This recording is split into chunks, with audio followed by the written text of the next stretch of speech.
Vocês estão vendo a polêmica da Havaiana, né? A marca de chinelos, famosa. Eu estou aqui nos Estados Unidos, tem lojas, várias lojas dela aqui nos Estados Unidos.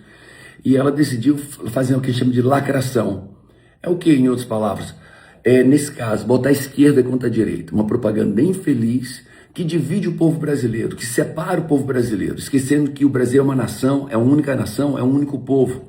E precisa separar. O Brasil já está tão politizado, o povo já está tão distanciado dele mesmo, né, em blocos de doutrinas, e ainda vem uma marca famosa separar mais ainda o povo, quem é de esquerda para um lado, quem é de direita para o outro, não se misturam, como se não fosse o mesmo povo.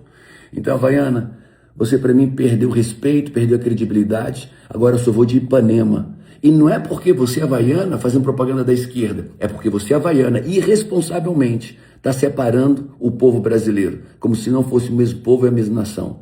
Agora só vou de Ipanema, nunca mais de Havaiana.